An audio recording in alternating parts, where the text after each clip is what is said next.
인사합시다. 반갑습니다. 자, 봅시다. 자, 대륙법계 국가의 경찰 개념 변천과 관련된 내용 봅시다. 14세기면 중세 국가 시대다. 그죠? 14세기부터 16세기까지니까 프랑스의 경찰 개념 라폴리스 보시고 독일에 개수되었다. 프랑스 독일 바꿔서 시험에 나온다 그랬는데 여기는 맞게 나왔고 16세기가 되면 십자군 원정 실패하고 교황의 힘이 약해지니까 교회행정 제외죠. 그러니까 기억 지문은 틀린 거고 17세기는 경찰국가 시대니까 왕이 등장하게 되고 따라서 국가 전체를 통치하기 위한 국가 목적적 작용은 경찰에서 뜯어서 왕이 직접 관리한다 그랬죠. 그래서 제군 외사 빠져야 되는 거니까 기읍과 니은은 바뀌어서 틀린 지문이 되겠지. 디귿 가서 보시면 18세기 법치국가 시대고 계몽철학이면 말 그대로 인쇄술이 발달되면 사람들이 책을 많이 읽으니까 똑똑해진다 그랬죠. 계몽철학을 통해서 자유주의, 권력 분립, 자연법 사상 이런 게 등장하게 됩니다.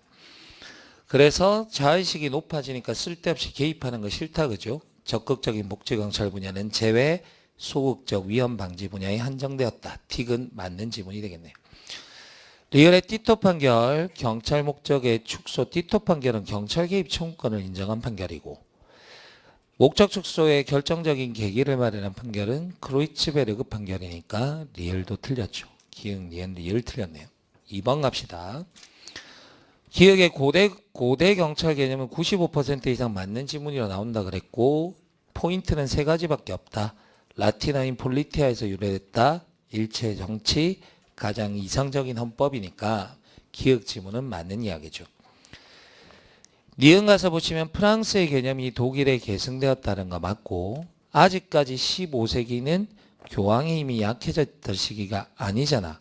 그러니까 국가행정 전반을 포괄하는 의미로 사용되었고 경찰은 질서 있는 공동체 상태를 유지하기 위한 모든 활동이니까 집권자의 수족처럼 사용되는 경찰의 힘이 강할 때 이야기입니다. 디귿 경찰국가 시대에 제군 외사 빠진 거고 거기까지는 맞는데 행정경찰과 사법경찰을 최초로 구분한 건 프랑스의 제와 형벌법전이죠. 그러니까 디귿 지문 틀렸죠. 2차 대전 이후에 비경찰화 현상이 일어납니다. 굳이 경찰에게 맡기지 않아도 되는 거 구청이나 시청에서 관리해도 되는 거 빠진다고 그랬죠. 위생, 건축, 영업 이런 거 빠지고 풍속경찰은 성매매 단속이니까 비경찰화의 대상이 아닌 거지. 리얼은 틀린 지문이 됩니다. 디귿 자기가 생각했던 틀렸던 부분과 일치하는지 확인해야 됩니다. 그래야 되는 거고 답을 맞췄다가 중요한 게 아니라 뭐가 틀렸는지를 정확하게 아셔야 되죠. 3번 가봅시다. 17세기 경찰국가 시대 맞죠? 그러면 제군 외사 빠지는 거 맞고 요한 슈테판 피터는 내가 법치국가 시대의 학자라고 이야기했어요. 그리고 이 사람이 주장한 내용을 보면 법치국가 시대의 학자라는 게 나옵니다. 거기 경찰의 직무는 임박한 위험을 방지하는 거고 복리증진, 적극적 급부행정은 경찰 본래의 직무가 아니다 그랬으니까 적극적 급부행정이 빠진 건 법치국가 시대가 되는 거죠. 경찰국가 시대를 거치면서 확장된 경찰 개념. 여기서 확장된이라는 표현 때문에 헷갈리는 경우가 있는데 경찰국가 시대에 국가 목적적 행정은 빠지고 사회 목적적 행정에 대해서는 경찰의 권능이 더 강해진 거라서 학자들이 확장된 경찰 개념이라고 표현하는 거예요. 틀린 지문이 아닙니다. 그 부분은. 제한하기 위한 노력의 일환으로 볼 수 있다. 즉 사회 목적적 행정에 대해서는 권한이 확장됐지만 적극적 급부행정은 빼겠다 이 이야기니까. 그래서 즉 경찰의 직무를 위험 방지라는 소극적 질서 유지에 한정할 것을 주장하였다. 2번 맞는 이야기고 3번은 크로이츠베르그 판결은 전승기념비를 가리는 고층 건물에 대해서 경찰청장이 건축 금지 명령 내린 거죠. 이건 조망권 확보를 위한 적극적 급부행정이니까 경찰이 하면 안 돼 라고 확정해 준 거니까 경찰 적용의 목적 축소를 확립한 판결이다 이렇게 되는 거죠.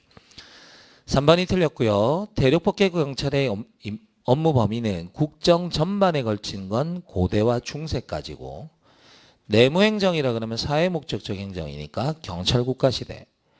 적극적 급부행정 빠지고 위험 방지만 있는 건 법치국가 시대.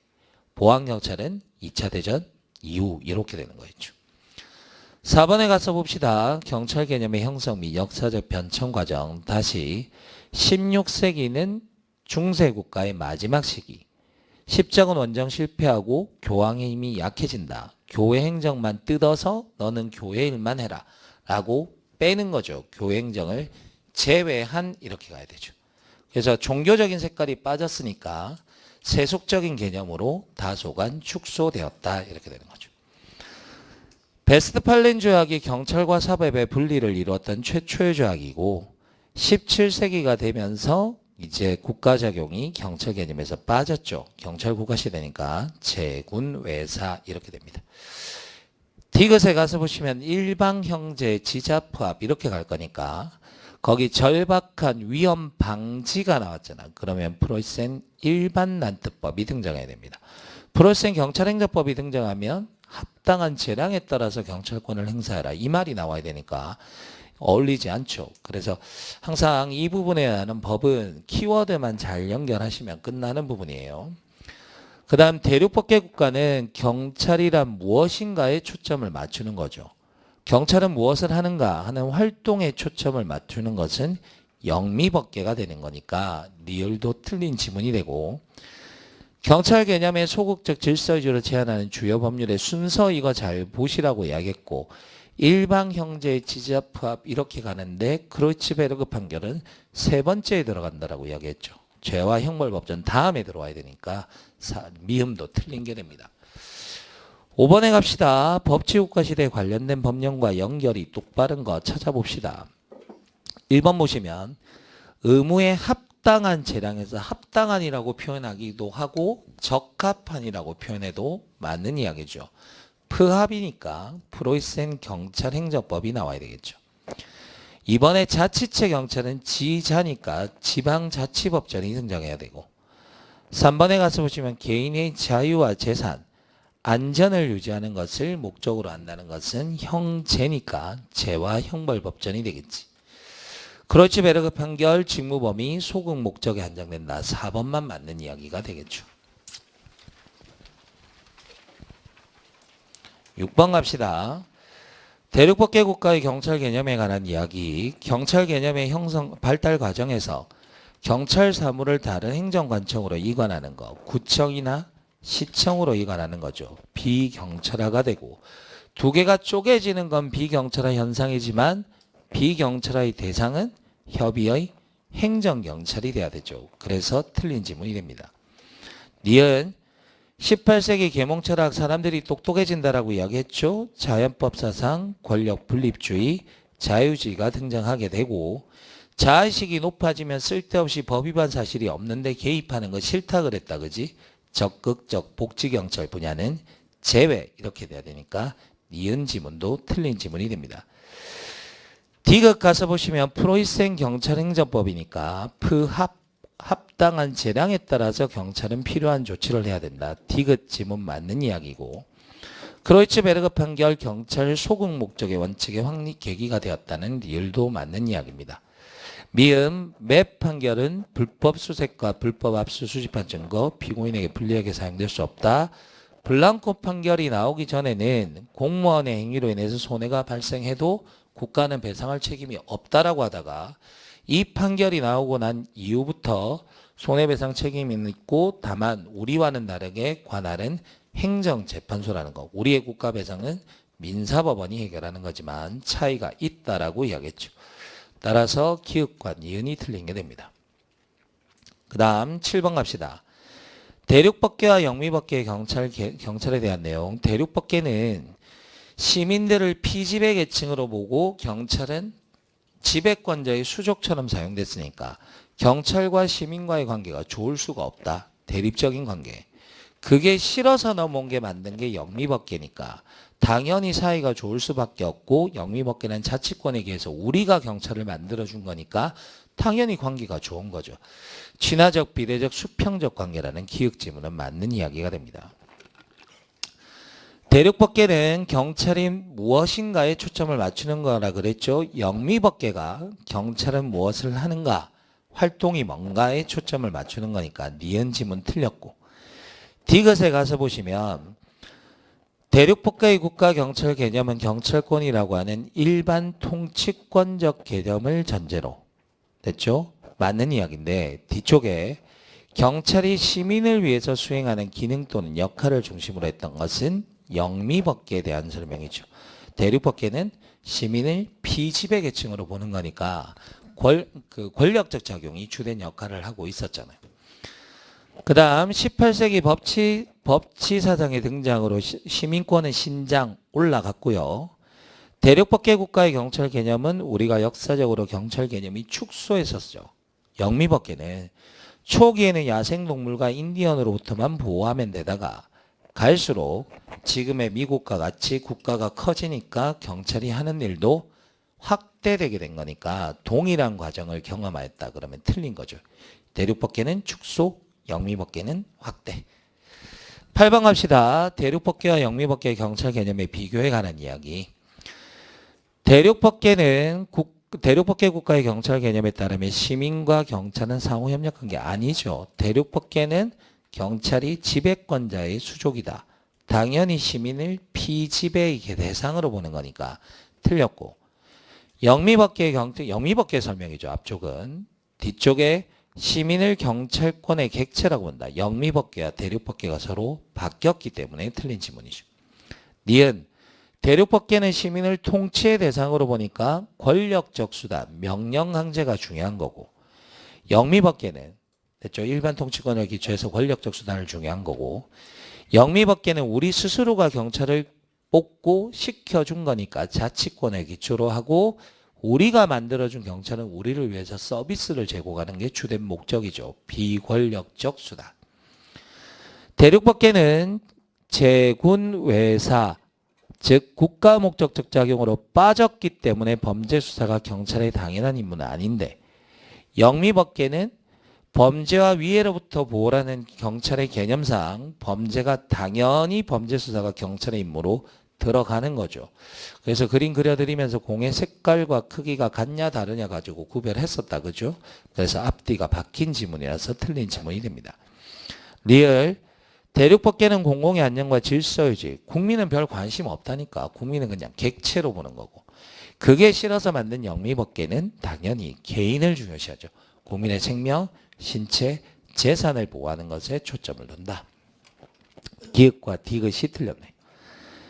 경찰 개념에 대한 설명으로 올바른 것은 형식적 의미의 경찰하면 눈으로 보면 알 수 있는 거고 제복만 착용하면 무조건 형식적 의미의 경찰이라고 했죠.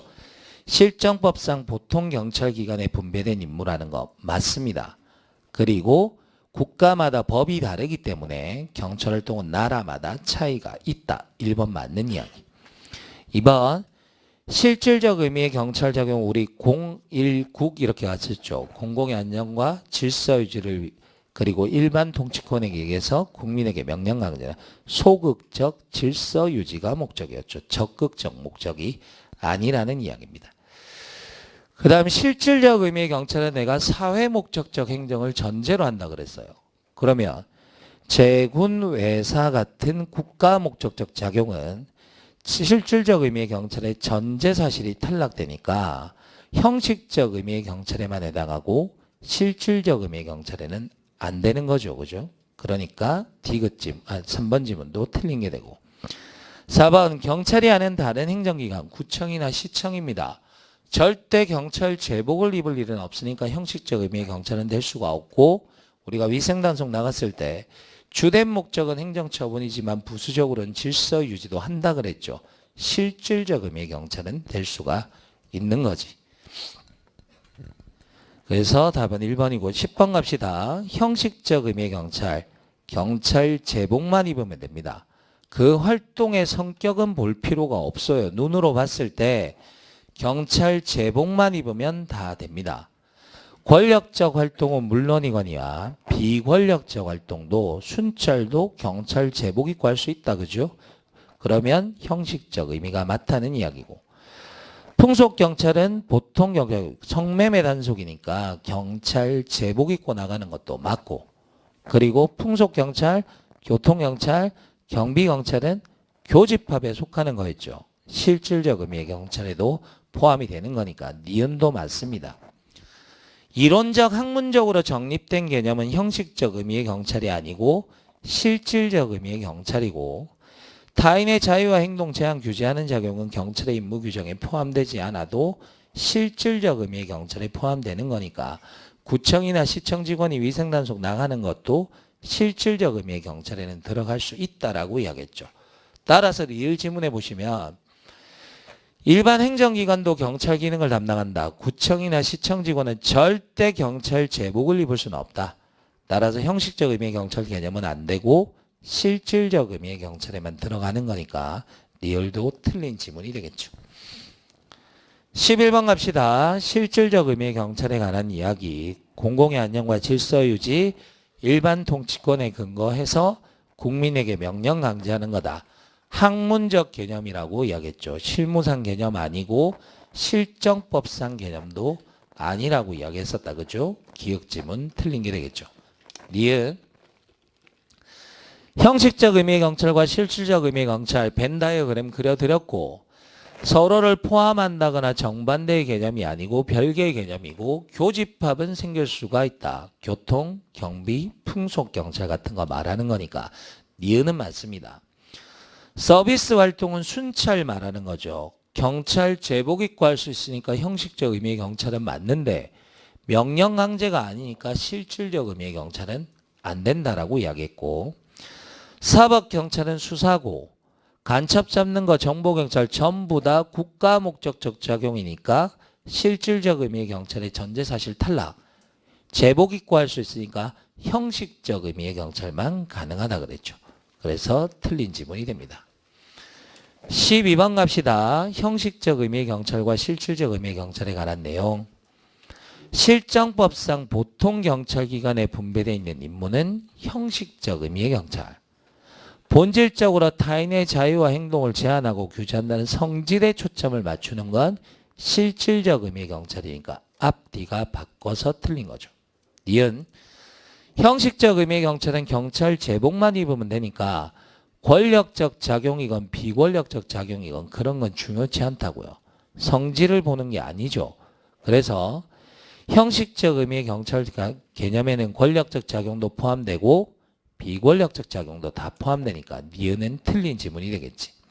디귿 경찰관 직무집행법상 불신 검문은 범인을 검과 어쨌든 불신 검문하면 경찰 제복 입고 가잖아요. 형식적 의미의 경찰도 되는 거고 적시강제와 즉시강제의 권력적 작용이라는 점에서 실질적 의미의 경찰에도 해당한다. 디귿 지문은 맞는 지문. 형식적 의미의 경찰과 실질적 의미의 경찰 서로 별개의 개념이지 포괄하는 상위 개념일 리는 없습니다. 리을 지문 틀렸네요.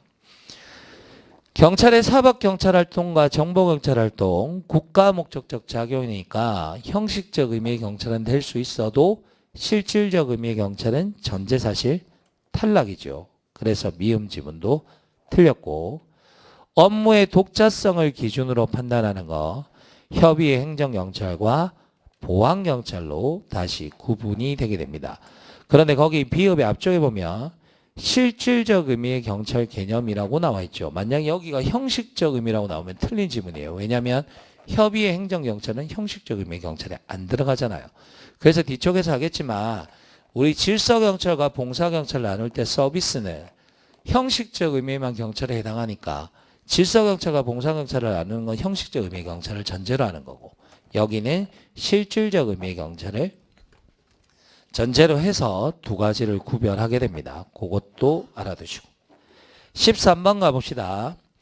다음은 경찰의 분류 기준에 관한 설명이다. 옳은 것은 그랬죠. 자, 상권 분립이랑 경찰 활동의 목적에 따른 분류, 행사, 목적 이렇게 가는 거니까 1번 지문은 맞는 이야기죠. 업무의 독자성에 따른 분류는 보안경찰과 협의 행정경찰이고 평시경찰과 비상경찰은 비상시의 계엄법에 따라 계엄령이 선포되면 계엄법에 따라 군대가 질서유지권을 가지니까 위의 정도 담당기관 적용 법규에 따른 구분이 되겠죠.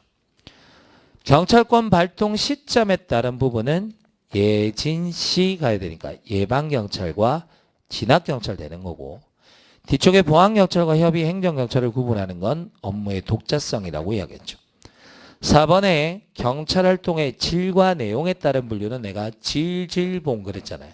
질서경찰과 봉사경찰로 나누는 거니까 4번도 틀린 게 되는 거지. 14번 경찰의 분류에 대한 설명으로 가장 적절한 것을 찾아봅시다. 3권 분립사상의 기초에서 즉 경찰활동의 목적이죠. 행사, 목적 이렇게 갑니다. 그럼 행정경찰은 앞에 내가 광이라는 말이 생략된 거니까 보안경찰과 협의행정경찰 같이 들어있는 거죠. 그럼 협의행정경찰은 구청에서 하는 거니까 형식적 의미의 경찰이 될 가능성은 없습니다. 실질적 의미의 경찰에 해당하고 사법경찰은 수사를 말하는 건데 경찰 제복 입고 하죠. 그러나 국가목적적 작용이니까 실질적 의미의 경찰은 전제사실 탈락. 그러면 형식적 의미의 경찰에 해당하는 거죠. 2번 질과 내용을 기준으로 할 때는 질질봉, 질서경찰과 봉서경찰로 나와야 되고 예방경찰은 예진시 이렇게 가야 되는 거잖아요. 그래서 거기 보시면 위해를 끼칠 우려가 있는 정신착란자의 보호 이건 이제 예방경찰은 맞죠. 그러나 앞쪽에 분류 기준이 틀린 게 됩니다. 3번 자치경찰 제도는 덩치가 작다 그랬어요. 그래서 제주자치경찰을 생각하시면 되고 지방에 적합한 경찰행정이 가능하다는 이야기 맞습니다. 그런데 관료화되어 국민을 위한 봉사가 저해될 수 있다는 것은 자치경찰이 아니고 국가경찰의 단점이니까 3번도 틀렸고 4번 보안경찰과 협의행정경찰 업무의 독자성에 따른 분류 맞고요. 협의의 행정경찰은 구청이나 시청이 하는 거니까 경찰 제복 입고 하는 일은 아니죠. 제도적으로 경찰이라고 불리지는 않죠. 구청이나 시청의 역할이니까 4번이 맞는 이야기가 되겠네. 15번 가봅시다. 다음은 행정경찰과 사법경찰에 관한 구분이다. 재와 형벌법정 행정경찰과 사법경찰을 최초로 구분해서 법제화했다. 기역지문 맞는 이야기죠. 행정경찰은 앞쪽에 광의가 생략돼 있고 질서 유지가 목적이니까 현재 장래의 상황에 대해서 발동하는 것에 비해서 사법경찰은 수사하는 거니까 이미 발생한 범죄 사실에 대응하는 거죠. 과거에 반응하는 겁니다. 앞뒤가 바뀌어서 틀린 게 되겠죠. 디귿 행정경찰 중 보안경찰은 경찰이 하는 거니까 경찰청장의 지휘감독을 받는 거 맞고 협의의 행정경찰은 구청과 시청에서 하는 거니까 주무장관의 지휘감독을 받는 것도 맞습니다. 디귿 지문은 맞는 이야기. 리을 3권 분립사상에 따라 행정경찰과 사법경찰로 구분할 수 있다. 행사, 목적 그랬잖아요. 행정경찰은 광의의 행정경찰이니까 여기 안에 보안경찰과 협의의 행정경찰이 들어있어요. 협의의 행정경찰은 구청이나 시청이 하는 거니까 실질적 의미의 경찰, 형식적 의미의 경찰은 절대 될 수가 없고 실질적 의미의 경찰만 가능한 거고 사법경찰은 경찰 제복 입으니까 형식적 의미의 경찰은 될 수 있지만 국가 목적적 작용이니까 실질적 의미의 경찰은 전제사실 탈락이 됩니다. 따라서 리얼 지문 틀렸다 그죠? 미음 사법경찰은 형사소송법에 의해서 작용하고 수사부서의 장애 지휘 아래 업무를 수행하지만 행정경찰은 행정법의 일반 원칙 각종 경찰법규 해당 주무장관 보안경찰은 경찰청장 구청이나 시청이 하는 건 주무장관 지휘감독 받는 거니까 미음 지분은 맞겠죠. 비읍 가서 보시면 최근에 설치된 수사를 주관하는 부서인 국가수사본부는 보통 경찰기관인 경찰청과 별개의 독립된 조직 아니잖아요. 우리 국가수사본부 어디 둔다 그랬냐면 경찰청에 둔다 그랬잖아요. 그래서 조직상으로는 독립된 게 아니에요. 업무상 독립성은 인정돼 줄 수 있어도 별개로 독립된 기관은 아니라는 이야기입니다. 우리나라는 행정경찰과 사법경찰의 임무를 보통 경찰기관이 모두 담당하고 있죠. 여러분들 뽑아다가 수사경과를 부여하는 거지 아직까지는 수사경찰 따로 뽑는 게 아니잖아요. 그래서 비읍 지문도 틀렸네요. 16번 가서 봅시다. 경찰의 개념에 관한 이야기. 대륙법계는 행정경찰과 사법경찰이 구분이 되죠. 제군회사 빠졌다가 들어왔으니까 공의 색깔이 다르다 그랬잖아요. 영미법계는 원래부터 경찰 본연의 임무고 한 번도 수사에 관한 권한이 빠진 적이 없기 때문에 공의 크기와 색깔이 똑같다. 구별이 안 된다라고 이야기했죠. 그 다음 이은 사회 공공의 안녕과 질서를 유지하기 위해서 다른 행정작용을 동반하지 아니하고 우리 업무의 독자성으로 구별한다 그랬죠. 오로지 경찰 작용만, 오로지 소극적 질서 유지만 하는 건 보안경찰. 다른 특별한 사회적 이익 보호를 목적으로 하면서 예를 들어서 위생단속 나갔다 행정처분할 거야. 그런데 부수적 작용이 전염병의 창궐을 막을 수 있으니까 소극적 질서 유지에도 영향이 있죠. 그건 협의의 행정경찰. 니은 틀렸다. 그죠? 형식적 의미의 경찰 중에서 질과 내용, 질봉이고 봉사경찰 서비스는 실질적 의미의 경찰에 없고 형식적 의미의 경찰에만 있다 그랬죠. 항상 존재를 전제로 구분하는 거니까 형식적 의미의 경찰 중에서 구분할 수 있다는 거 맞죠. 범죄수사와 진압은 질서경찰, 교통정보의 제공이나 청소년의 선도는 봉사경찰, 맞는 이야기가 되겠네요. 리을 자치경찰은 지방별로 독립된 조직이므로 경찰 조직의 운영과 개혁이 용이하다는 거 맞고 명령계통의 일원성과 통일적 지휘체계 확보는 국가경찰이 특징이 됩니다. 그래서 리을 지문 틀린 거죠. 17번 갑시다. 국가경찰 제도와 자치경찰 제도의 특성에 관한 이야기. 국가경찰은 하나의 큰 조직이니까 능률성과 기동성은 확보할 수 있지만 각 지역의 특수성은 고려하지 않는다는 단점이 있다. 1번 지분 맞고 2번 자치경찰은 주민들의 의견 수렴이 용이하니까 주민들의 지지를 받기 쉽고 지방에 적합한 행정도 가능하다. 2번도 맞는 이야기고 3번 경찰청장의 임명권자는 대통령.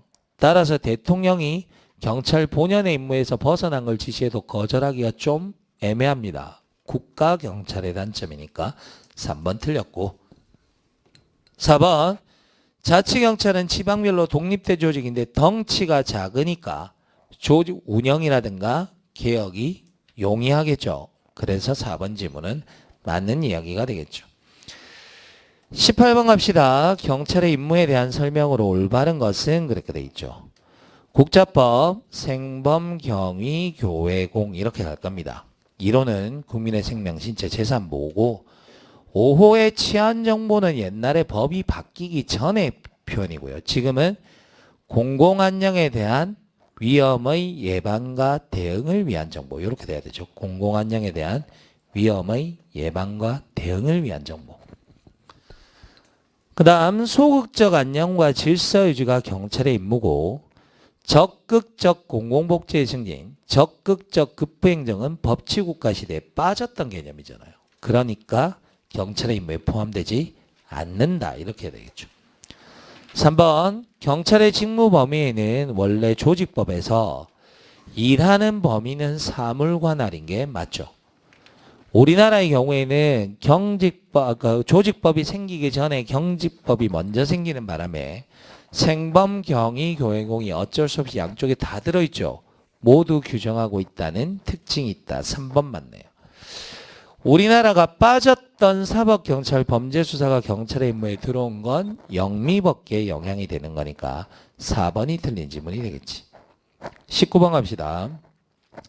경찰의 임무에 관한 이야기 가서 보시면 행정조직법상 보통경찰기관을 전제로 한 개념으로 공공의 안녕과 질서에 대한 위험의 방지가 경찰의 궁극적 목적이다. 1번 맞는 이야기고 공공의 안녕에는 세 가지가 있었다. 법질서에 대한 불가침, 국가의 존립과 국가기관의 기능성에 대한 불가침, 개인의 권리와 법익에 대한 불가침이 있는데 제1요소는 법질서에 대한 불가침이니까 2번도 틀렸죠.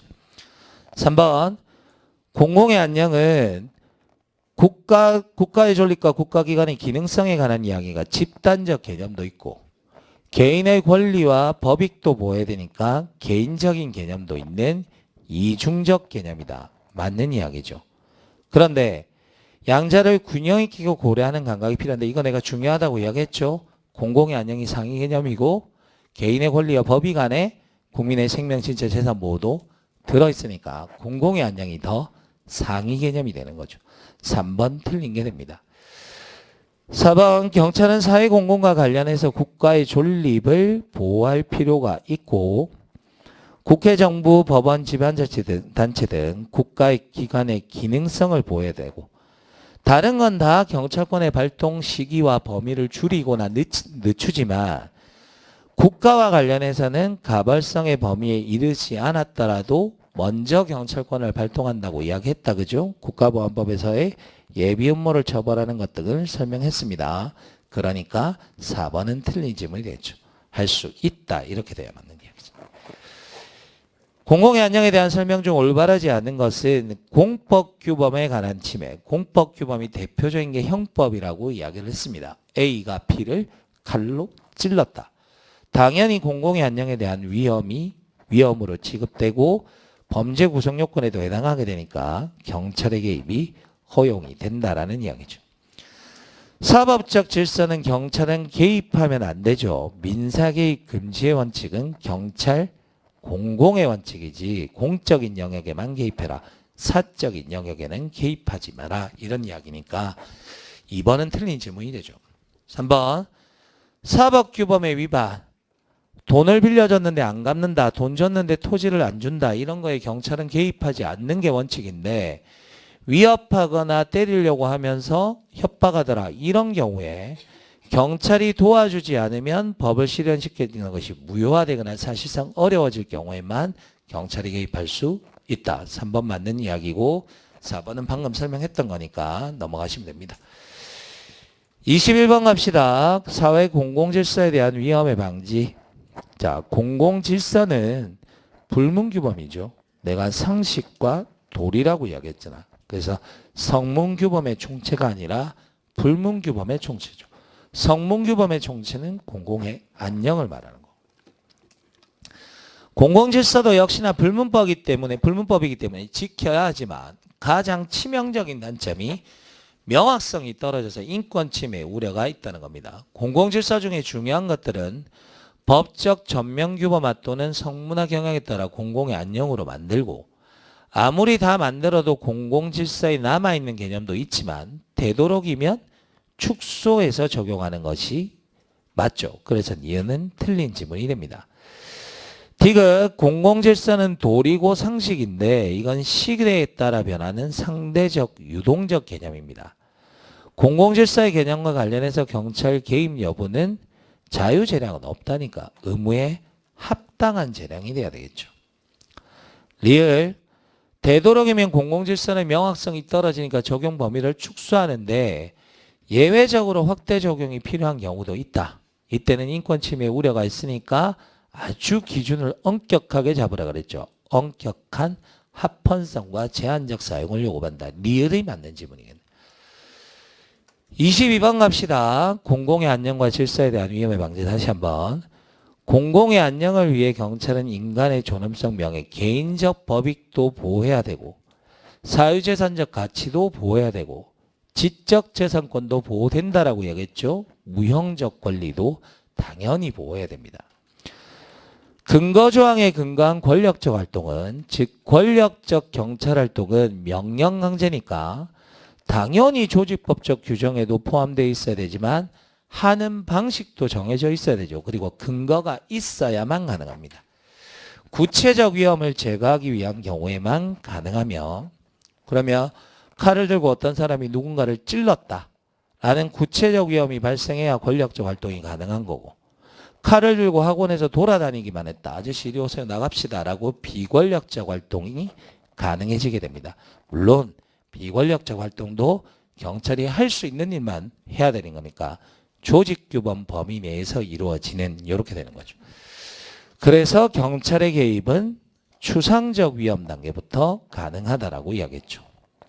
2번이 맞는 이야기고 3번 위협의 존재 내가 무단횡단 이야기했어요. 무단횡단을 해야 경찰이 개입할 수 있는 전제 요건이 만들어지는 거지만 내가 경찰이 경찰권을 발동하는 그 순간에도 내가 무단횡단을 계속하고 있을 필요까지는 없다 그랬죠. 위험이 보호를 받게 되는 법익에 필수적으로 내재해야 되는 것은 아니다. 그러니까 3번도 틀렸고 4번 대낮에 골목길을 바라봤을 때 그 골목길에 CCTV도 없고 순찰 노선에도 안 들어가 있고 뭐 가로등도 없더라. 그러면 그런 것들 설치하는 것은 지금 당장 구체적 위험이나 추상적 위험 없어도 가능하죠. 그러니까 범죄 예방 분야나 장래 위험 방지를 위한 준비 행위는 구체적 위험이나 추상적 위험의 구속 요소에서 제한되지 않는다. 이렇게 돼야 맞는 이야기죠. 23번 가봅시다. 공공의 안녕과 공공질서에 관한 이야기. 행정관청 또는 경찰활동에 대한 중대한 방해. 이거는 공익을 침해한 거잖아요. 공공의 안녕에 대한 위험으로 간주되고 형법의 구속요건을 충족시킨다. 공집방 이런 거 성립한다는 이야기죠. 사적인 법익에 대해서는 원칙적으로 경찰 개입은 허용되지 않는다. 그런데 경찰 또는 국가가 도와주지 않으면 권리 보전이 안 되는 경우에만 예외적으로 도와줄 수 있고 이때도 잠정적 보호만 최종적 보호 돈 갚아라 말하는 이야기는 법원이 할 일입니다. 3번 개인 법익에 대한 침해가 동시에 형법이나 행정법의 공법규범을 위반한다.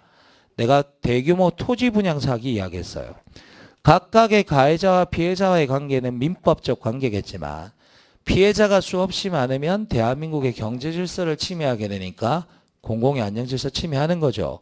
그때는 걔 체포해야 될 거 아니야. 그러니까 그럴 때는 단지 잠정적 조치만 취해서는 아니 되고 직접적으로 개입해야 된다라고 해야 되니까 3번이 틀렸네. 4번 공공질서는 불문규법. 당연히 경찰이 개입하는 건 불명확한 개념이니까 재량이 인정될 수 있어요. 그러나 그 재량은 완전한 자유 재량은 없고 의무에 합당한 재량만 인정된다라고 이야기했죠. 24번 위험 방지와 관련된 설명 가서 보시면 외관적 위험 혐의, 오상위험 위험의 인식에만 초점을 맞추는 거고 실제 위험은 존재하지 않든 말든 상관없다 그랬죠. 그러니까 위험에 대한 인식과 사실이 불일치하거나 불확실한 경우를 말하는 거니까 맞는 이야기가 됩니다. 외관적 위험과 오상 위험은 불일치, 위험 혐의는 불확실 이렇게 되는 거잖아요. 2번 경찰이 의무에 합당한 판단할 때 이게 다른 말로는 사려 깊은 판단 같은 말이죠. 사려 깊은 판단이 등장하면 내가 머릿속에다가 오상위험 벌이라고 이야기했어요. 벌써 여기서는 지문이 틀린 겁니다. 실제로 위험의 가능성은 예측되나 실현이 불확실한 경우 폭발물이 있다라는 신고를 받았지만 폭발물이 있는지 없는지는 모른다. 위험 혐의에 관한 이야기죠. 니은 틀렸고요. 디귿 외관적 위험은 사려 깊은 상황 판단 맞고 순찰하던 경찰관이 가정폭력 상황임을 감지하고 들어간 경우를 말한다고 그랬죠. 그래서 위험을 잘못 긍정했지만 경찰의 개입은 적법한 개입이니까 경찰관 개인에게 민형상상 책임은 물을 수 없고 국가의 손실보상 책임은 발생할 수도 있다. 국가의 손실보상은 원칙적으로 인정 안 되고 예외적으로 특별한 희생이 있을 때만 인정된다 그랬으니까 발생할 수 있다 그러면 디귿집은 맞는 이야기죠. 리을 가봅시다. 객관적으로 판단할 때 위험의 외관 또는 혐의가 정당화되지 않았음에도 경찰의 위험에 잘못 추정했다 그러면 오상위험이고 오상위험과 같은 이야기는 추정적 위험이 돼야 되니까 리을 지문 틀렸죠. 이런 경우에 개입하는 것은 위법한 경찰 개입이 되고 경찰관 개인에게는 민형사상 책임, 국가에게는 손배 책임이 발생할 수도 있다. 미음 장래에 발생한 위험을 방지하는 경찰활동에는 아직까지 장래 위험이니까 아직까지 위험이 현실화된 건 아니에요. 가정적인 사건 경과에 대한 예측을 해야 되죠. 충분히 사력 있게 판단을 하고 예측에 따라 행동을 했으면 그건 적법한 경찰 개입이고 그 판단 자체가 잘못했다면 그건 오상위험인데 가정적 사건의 결과에 대한 사건 경과에 대한 예측이 필요하다. 이 말이 우리가 배웠던 추정적 요소 개인적 추정, 주관적 추정과 같은 말이에요. 이게 생각을 해봐야 되잖아. 위험이 있는지 없는지. 그 다음 25번 갑시다. 위험과 손해를 구별하라고 누누이 말씀드렸죠. 위험이라는 말이 나오면 가능성이 등장해야 돼. 손해 발생의 가능성이고 법익의 감소가 등장하면 그건 손해에 관한 이야기니까 1번 지문 틀린 게 되는 거죠. 2번 갑시다. 손해 발생의 충분한 가능성이면 사전에 판단해야죠. 사후적 관점에서 행해지는 게 아니고. 그 다음 위험의 예측과 관련해서 비례의 원칙은 손해 정도와 손해 발생의 개연성이 반비례한다는 원칙이 적용될 수 있다. 태어나서 처음 듣는 이야기죠. 보세요.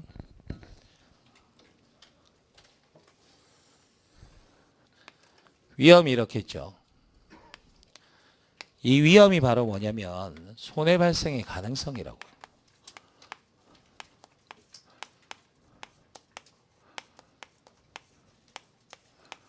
여러분들이 배운 내용인데 학자들이 다르게 표현하는 것 뿐입니다. 말 그대로 유식하게 표현한 것 뿐이에요. 다시 읽어보세요. 지금 뭐라고 되어 있냐면 위험의 예측과 관련해서 비례의 원칙은 손해 정도와 손해 발생의 개연성이 반비례한다고요. 칠판 보세요. 위험은 손해 발생의 가능성이죠. 그럼 아직 손해가 하나도 발생 안 했어. 그러면 가능성만 남아있죠. 그럼 무슨 이야기냐면 위험만 100%예요. 아직 손해가 발생 안 했으니까 손해 발생 가능성이잖아. 근데 실제로 말이야. 요만큼이 손해로 현실화된 거예요. 가능성이 현실화된 거야. 그럼 위험은 이만큼만 남죠. 내 말 이해돼? 다시 손해가 이만큼 생겼어요. 그럼 위험은 요만큼으로 줄어들죠. 계속. 그러면 손해 발생이라 실제 현실화된 손해라 손해 발생의 가능성인 위험은 정비례가 아니고 반비례가 되는 거죠. 그 이야기하는 거예요. 지금. 됐죠? 그래서 다시 보세요. 자, 손해의 정도와 손해 발생의 개연성 이게 위험이잖아요. 위험. 반비례한다고. 그래서 현실화되지 않으면 위험이 100%. 손해가 생기면 생길수록 손해 발생의 가능성인 위험은 상대적으로 줄어든다. 그 이야기입니다. 3번 경찰의 개입은 구체적 위험 내지 추상적 위험이 있을 때도 가능하다는 이야기고 사전 배려의 원칙은 환경법 영역에만 적용되고 경찰 개입과 관련해서는 적용되지 않는다.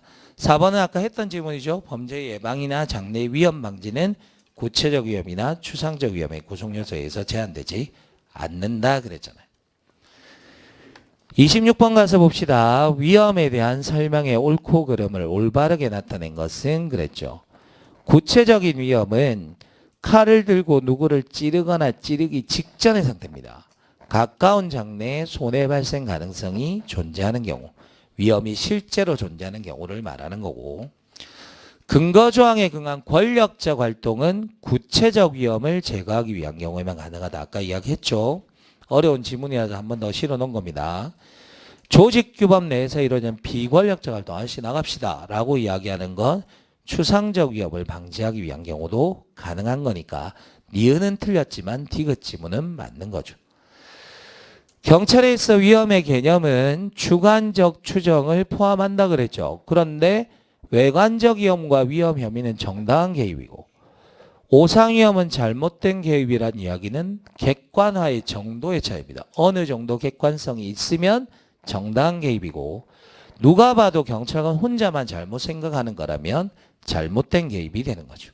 미음 행위를 하는 경찰 공무원은 그가 입수할 수 있는 사실에 근거하여 위험의 존재를 인정할 수 있는 자료와 위험의 존재를 부정할 수 있는 자료를 비교 형량해서 위험의 존재를 인정하는 게 더 크다면 경찰 개입하는 게 맞고 위험의 존재를 인정하지 않는 게 더 크다면 경찰은 개입하면 안 된다. 그 이야기입니다. 못 보던 이야기들이 나오는 것들은 한 번씩 체크해 두세요. 27번 갑시다. 경찰의 관할 이야기. 사물관할은 일하는 범위라고 이야기했죠. 사물관할에서 가장 중요한 것은 범죄 수사는 영미법계의 영향이라는 거. 2번 경찰권의 발동은 모든 사람에게 다 적용되지만 국내법으로는 대통령과 국회의원, 국제법으로는 외교사절과 주한미군에 일정한 제한이 있다는 건 사람에 대한 이야기니까 인적 관할에 관한 설명. 국회 경위와 파견된 국가경찰 공무원은 국회의장의 지시를 받고 경위는 회의장 건물 안, 파견된 국가경찰 공무원은 회의장 건물 밖에서만 가능하죠. 안 밖이 아니고. 4번 재판장은 법정의 질서 유지권을 가지는데 개정 전후 불문, 법정 내외 다 가능하다 그랬죠. 4번 지문 맞는 이야기가 됩니다. 28번 갑시다. 경찰의 관할에 관한 이야기. 국회의장은 국회 경호를 위해서 필요한 때는 국가경찰위원회가 아니라 국회운영위원회, 여당 야당 국회의원이 같이 있는 국회운영위원회 동의를 받아서 정부에 대해서 국가경찰공무원의 파견을 요구할 수 있다. 그렇게 돼야 맞죠. 물론 증언은 국회 사무처와 협의하는 거고요. 국회 안에 현행범이 있을 때 체포 후 의장 지시고 국회의원일 경우면 의장의 명령 없이 이를 체포할 수 없다. 의원이라는 명시적인 말이 나오지 않으면 안 됩니다. 니은지문 틀린 거. 디귿 미군 영내는 원칙적으로 우리 경찰이 못 들어가는데 들어가는 예외적인 경우가 딱 2개밖에 없다 그랬어요. 미군 당국이 동의한 경우와 중대한 죄를 범하고 도주하는 현행 범인을 추적하는데. 리얼 그림 그려드리면서 조심해라고 이야기했죠. 외교공간, 외교관의 개인주택, 교통수단까지 전부 다 불가침의 대상이 된다라고 했으니까 리얼 틀렸죠. 수사권은 내국인 외국인 관계없이 발동할 수 있지만 외교사절, 소파에 의해서 공무집행 중인 미군, 대통령 국회의원에 대해서는 일정한 제한이 따른다. 인적 관할에 관한 이야기니까 맞는 이야기가 되겠죠. 29번 갑시다. 경찰의 기본 이념에 관한 이야기. 민주주의 등장하면 내가 위원회, 국민 등장하면 민주주의라고 이야기했죠. 대외적 민주화 방안이니까 경찰이 아닌 쪽에서 하는 겁니다. 국가경찰위원회 경찰 소수가 아니고 국민이 개입하는 국민감사 청구제도도 경찰 아닌 거 맞고 공공기관의 정보공개에 관한 법률도 역시나 국민이 공공기관의 정보공개를 요구하는 거니까 다 맞는데 성과급 제도는 일 잘하면 더 주자, 돈 더 주자는 경영주의죠. 경영주의. 정치적 중립 유지하기 위해서 공무원의 신분보장, 직업공무원제, 그리고 국가공무원법에서 정치운동금지, 정당 가입 제한 있고 물론 경찰공무원법에 가면 정치관여금지도 있다. 그지? 그런 것들 알고 계셔야 되고 국가공무원법상 정치운동금지 위반하면 3년 이하의 징역, 3년 이하의 자격정지. 경찰공무원법은 5년 5년이었죠. 공소시효는 똑같이 10년이고 그런 것도 머리에 넣어두시고. 3번 경영주의는 경제성 있는 경력 운영을 위해서 가용 경력의 최대 동원이 아닌 적정한 동원이고 경찰 비상과 관련해서 구현되고 있다. 맞다. 그죠? 가포 비상은 100%, 의료 50%, 병호 30%. 경찰 작용은 그 침익적 성격으로 인해 법치적인 엄격한 적용을 받습니다. 그러나 비권력적 활동은 개별적 수권 규정은 없어도 돼. 이 말이 뭐야? 법률 유보는 적용이 안 돼도 된다. 다만 아무리 서비스적 권능이라고 하더라도 경찰이 할 수 있는 일만 할 수 있다 그랬죠. 조직법적 근거는 반드시 있어야 되니까 직무 범위 내에 있어야 된다라는 이야기죠. 30번 인권 존중주의에 관한 이야기.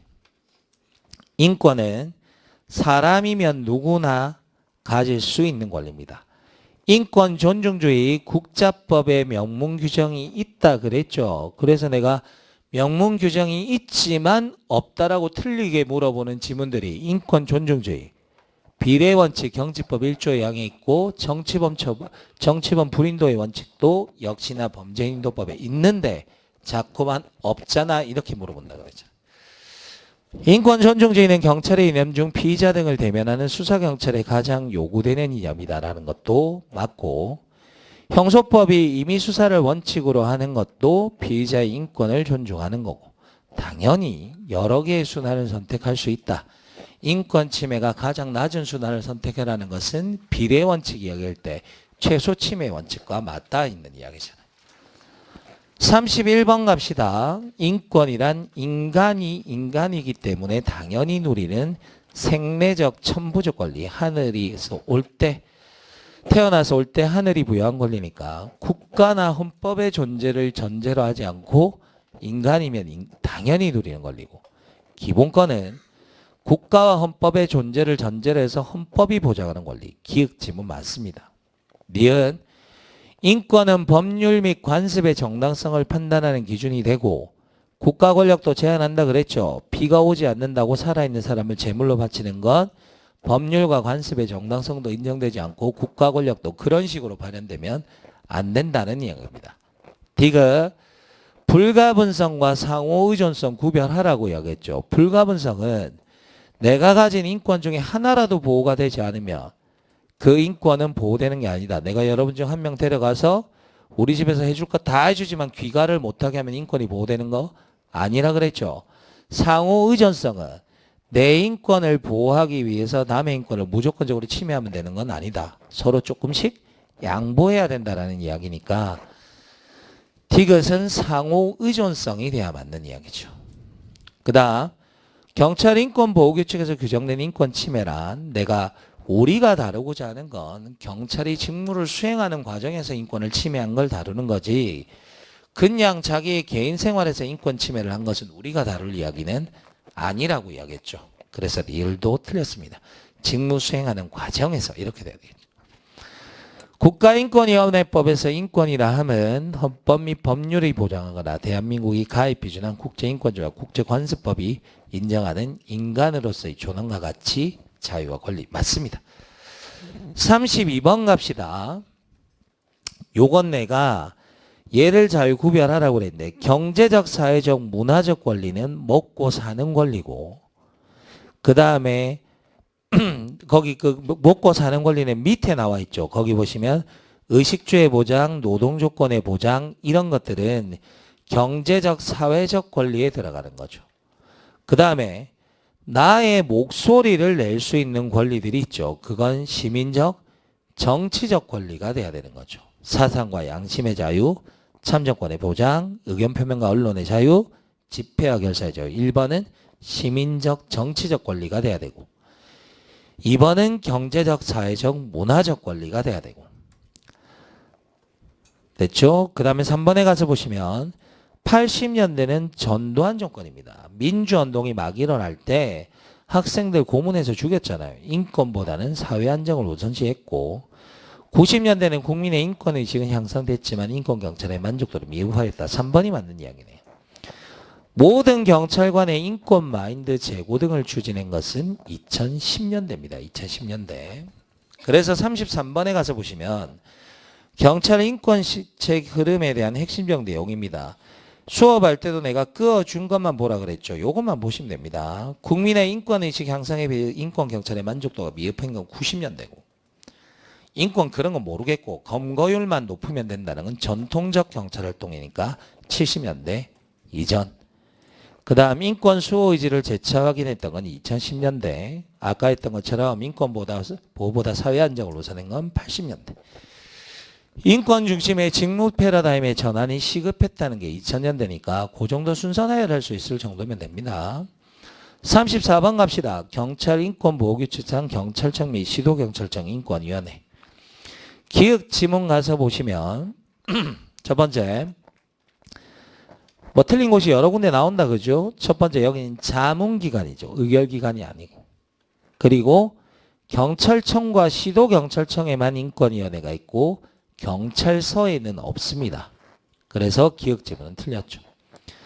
여기는 7에서 13명이죠. 고충심사위원회가 7에서 15명이니까 니은도 틀렸고 위원장이 계속하여서 직무를 수행할 수 없다라고 이야기를 하면 30일 이내에 개최해서 위원장을 선출하여야 한다죠. 할 수 있다가 아니고. 그 다음 리을에 가서 보시면 위원장은 연임할 수 없고 위촉위원은 2차례 연임할 수 있다. 이렇게 돼야 되겠죠. 그 다음 인권위원회 위원장은 위원회에서 호선하는 거죠. 호선. 임명하는 게 아니고. 당연직 위원과 위촉위원이 있는데 당연직 위원은 경찰이다. 그죠? 경찰청 3글자, 감사관 3글자. 시도경찰청은 청문감사 인권담당관 되면 되는 거죠. 35번 가봅시다. 자, 인권보호규칙. 위촉위원회 결혼이 생기면 새로 위촉할 수 있는데 위촉된 날부터 계산하죠. 다음 날 나오는 건 사망한 다음 날과 15임용기간 다음 날 이거밖에 없잖아요. 그 다음 정기회의와 임시회의로 구분되는데 여기는 재과출과조 국보 승인자 아니잖아요. 정기회의는 경찰청은 월 1회, 시도경찰청은 분기 1회까지는 맞고 임시회의는 소집권자만 잘 보라 그랬죠. 위원장, 청장, 제적위원 3분의 1이니까 3번 집은 틀렸죠. 4번 5기 3종 매교 기억나죠? 기본계획은 5년마다 수립해야 되는 거니까 4번이 맞는 이야기가 되겠네요. 36번 갑시다. 인권위원회 위원에 관한 이야기. 판사, 검사, 변호사 3년 이상. 여기는 다 3년 이상이다. 그죠? 학교에서 교원 또는 교직원으로 3년 이상 있었던 사람 위촉위원 될 수 있고요. 그 다음에 청경이라는 직무가 명품이야 연속 3회 불참은 곤란해. 그것만 찾으면 되잖아요. 그러면 해촉사유고 당사자와 친족관계는 제척, 기피, 회피 사유가 됩니다. 위원장이 일시적인 사유로 직무를 수행할 수 없을 때 위촉일자 빠른 순 연장자고 4번에 진정 사구침 빼고는 싹 다 각하 사유였잖아요. 그 정도만 체크하시면 되겠네. 37번 갑시다.